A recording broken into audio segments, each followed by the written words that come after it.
hope you like my hat.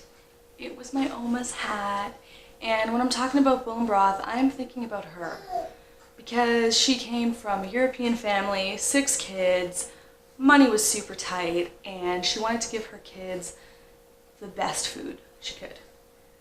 I remember her telling me how she used to like eating the marrow out of bones and how bone broth was so medicinal, and I thought it sounded gross and crazy. But fast forward 20 years, it's now hitting the mainstream. Yeah, bone broth is really medicinal.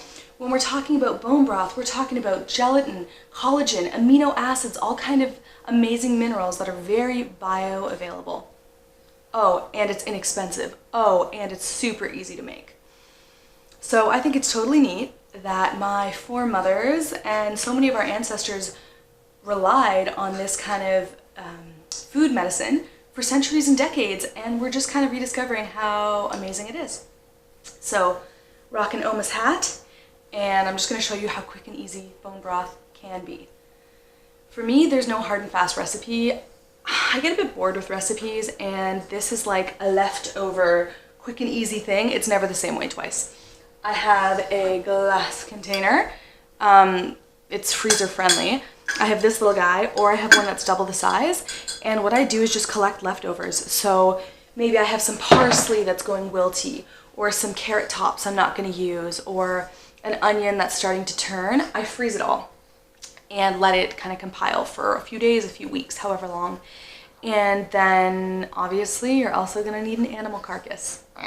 Sounds so gross, right? So we tend to do chicken because when it comes to bone broth, it's important for me to do organic meat, which can be expensive, but you have to remember when you're making a broth, it's a condensed thing. So all the goodness that's in the animal is going to be condensed, but also all the badness. So if you're dealing with antibiotics and hormones and undesirable things in your meat, it's coming out of the marrow, the connective tissue, the bones. So yeah, for me, the little extra bit for an organic chicken is worth it. What I tend to do is make a chicken dinner, and then the next day, take the carcass that's been eaten and throw it into a bone broth. Or if I'm not ready the next day, just again, freeze it for whenever I am ready. I use a slow cooker because I feel like I can't burn the house down as easily as if I were doing it on the stove. So I fill my slow cooker halfway full with filtered water.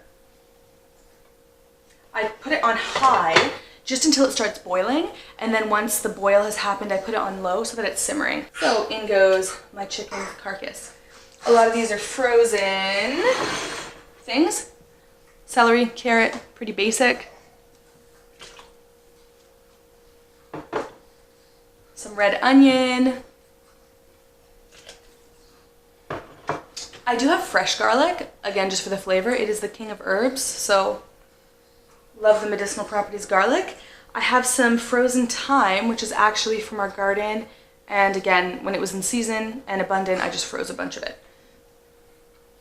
Some bay leaves. You can add in salt and pepper if you like. But the other really important thing is a shot glass. This is from my bachelorette. It says bride. Oh, sorry, not a shot glass. A shot glass of vinegar. I was just so excited about the pink sparkles. So the reason we're going to put some vinegar in is to help break down the bone and allow us to get some of the nutrients out of it. So you can use apple cider vinegar. I'm just using white vinegar today. I'm all out of apple cider. So I have half a shot of that. Oh, now this is exciting for me. This is ashwagandha. And the reason I'm putting ashwagandha in here is because a friend of mine who's a nutritionalist told me I should be adding herbs and spices to my broth.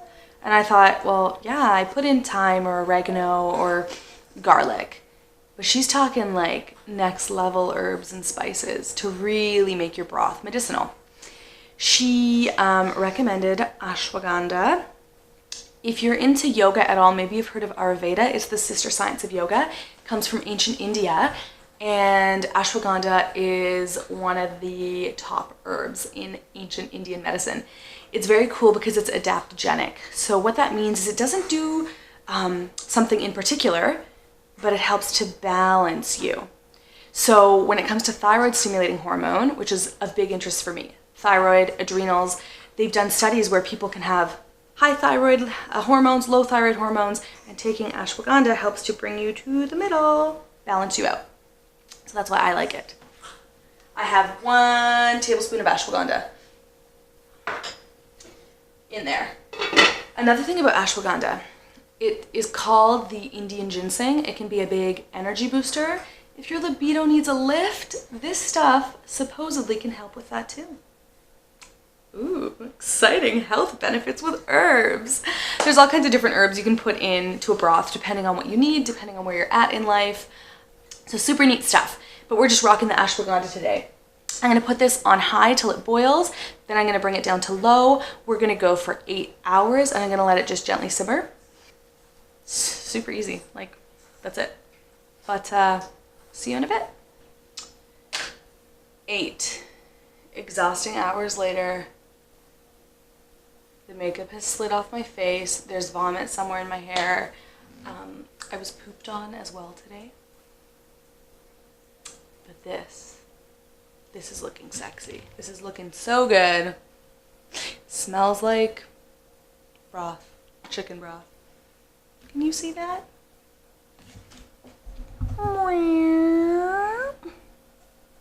Oh, nice, you get a nostril shot too.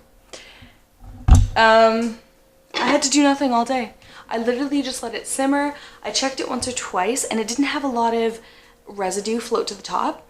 Now it'll vary from batch to batch what kind of residue or fat content happens in your broth depending on the bones that you're using, the different things that you're throwing in there.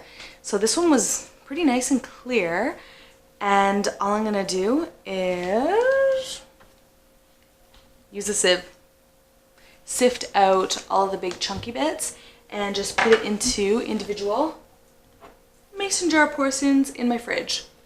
I will sip on just pure bone broth. I don't always love when it's a super high fat content broth. Sometimes it's a little bit fatty for me. So I'll throw in some cooked veggies, I'll throw in some beans and just eat it like a real soup, knowing that the broth is medicinal. So yeah, I love taking this stuff for joint health. It's supposed to help with restoring leaky gut health, but my favorite is skin elasticity. I'm hoping it helps me age super gorgeously. Anyways, there's bone broth. It's so easy. It's so simple. And I love that my ancestors have been making it for centuries and decades.